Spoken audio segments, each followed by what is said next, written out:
Hello guys, ఇవాళ నేనైతే నాకు చాలా ఇష్టమైన Clarks craft master edition shoe అనమాట. ఇది చూసినట్లయితే మీకు కిందంతా లెదర్ వస్తుంది. క్రాఫ్ట్ మాస్టర్ ఎడిషన్ అనమాట, ఆక్స్ఫర్డ్ షూస్. దీన్ని నేనైతే రిస్టోరేషన్ చేద్దాం అనుకుంటున్నాను, ఎందుకంటే ఇది అవుట్ ఆఫ్ స్టాక్ కూడా అయిపోయింది. ఇదైతే నేను 2 years పక్కన పెట్టించాను వాడకుండా. జస్ట్ 5 or 6 times వేసుకుంటా. చూసారా ఎలా సోల్ కూడా వచ్చేసిందో, అండ్ డ్యూరబిలిటీ మొత్తం పోయిందనమాట. హైదరాబాద్లో ఎక్కడ బెస్టా అని వెతుకుతూ వెళ్తూ ఉంటే ఒక కోబ్లర్ అయితే దొరికారు నాకు, నాచారం దగ్గర. ఇది అయితే నేను లొకేషన్ అన్నీ అయితే పిన్ చేస్తాను ఎక్కడ అని చెప్పి ఆయనకైతే మొత్తం నేను ఇది తీసుకెళ్ళి చూపించి చేస్తారా అంటే, నేనైతే ఇవన్నీ నార్మల్గా చేయట్లేదండి, ఆపేసానని చెప్పారు. బట్ క్వాలిటీ అయితే చూసి ఇదైతే క్వాలిటీ చాలా బాగుంది, నేను చేస్తానండి అన్నారు. చెప్పి అయితే మొత్తం ఓపెన్ చేస్తున్నారు. చూడండి మీరు, ఓపెన్ చేసి కింద లెదర్ కూడా కొత్తది వేస్తా అన్నారు ముందు.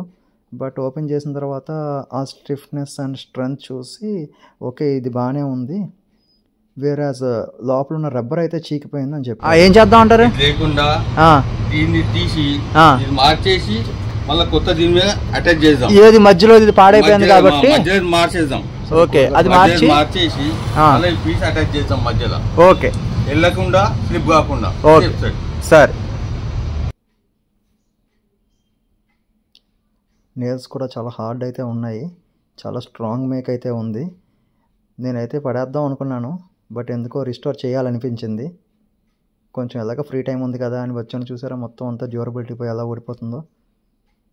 అస్సలు షూని అయితే అలా పక్కన పెట్టి ఉంచకూడదంట, ఏదో ఒక వీక్లీ వన్స్ అన్నా కానీ యూస్ చేయాలంట. ఖచ్చితంగా వెంటిలేషన్ ఉండే చోటే పెట్టాలంట.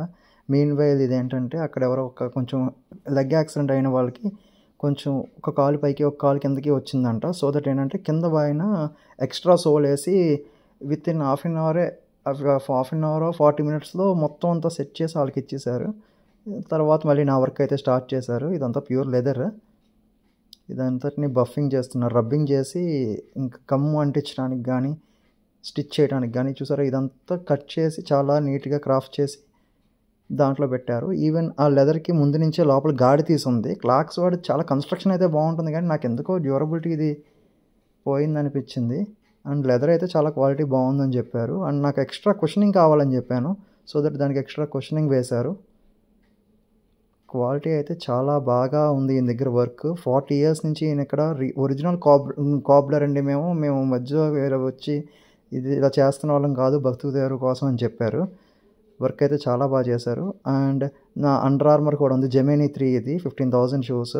దీన్ని కూడా ఏమన్నా చేస్తారా అని అడిగాను. అలాగే సేమ్ పక్కన పెట్టించితే ఇది డ్యూరబిలిటీ పోయి మొత్తం చీకిపోయినట్టు అయిపోయింది. సో దట్ దీన్ని కూడా చూసి అయితే ఇది క్వాలిటీ అయితే అంతేం బాగాలేదండి, దీన్ని కొన్నాళ్ళు వాడేసుకుని తర్వాత పడేసాను అన్నారు. ఎందుకంటే ఇది ఇక్కడ చూసారు కదా ఎలా వచ్చేస్తుందో, అలా వచ్చాడని చూసి వాడినంత కదా వాడు పడేసాను అని చెప్పారు. ఏదో మనీ వస్తున్నాయి కదా అని చెప్పి చేసే రకంగా కూడా కనిపించట్లేదు. ఆయన క్వాలిటీ బాగుంటేనే చేస్తారు. అండ్ ఇక్కడైతే పెద్ద మనిషి ఉన్నారు కదండి, ఆయన అయితే రాజమండ్రి నుంచి ఏదో పని మీద వచ్చారంట. అక్కడ పక్కన చెప్పుల షాపులు ఉంటే ఇతనికి కావాల్సిన మోడల్ కోసం వెతుకుతున్నారు. అది చాలా ఓల్డ్ మోడల్. అక్కడైతే చెప్పులు దొరకలేదండి అని చెప్పేసి ఈయనైతే కస్టమైజ్ చేసి కొడతారని ఈయన రిఫర్ చేశారంట. చెప్పుల షాప్ వాళ్ళు బేరం వదులుకున్న మరి ఈయన రిఫర్ చేశారంటే ఆలోచించండి ఎంత రిలయబుల్ పర్సన్ అయినా. అండ్ నేను కూడా వర్క్ చేయించుకున్న తర్వాత నాకు కూడా చాలా రీజనబుల్గా జస్ట్ 800 ఛార్జ్ చేశారు నాకు. అండ్ చాలా రిలయబుల్ పర్సన్ అనిపించారు. మీ దగ్గర లూయి విటన్ ఉన్న 3 lakhs 2 lakhs ఎంత కాస్ట్లీ శాండల్స్ అయినా చెప్పులైనా కానీ షూస్ అయినా కానీ పడేయకుండా ఈయనైతే ఖచ్చితంగా రిపేర్ చేస్తారు. అండ్ హీ ఈ specialist in making handicapped people shoes ఉంటాయి కదండి, అవి బాగా చేస్తారంట. లొకేషన్ అన్నీ నేనైతే పిన్ చేస్తున్నాను, ఖచ్చితంగా అవసరమైన వాళ్ళు వెళ్ళి విజిట్ చేయండి. అండ్ నా ఛానల్ని సబ్స్క్రైబ్ చేసుకోండి. Thank you.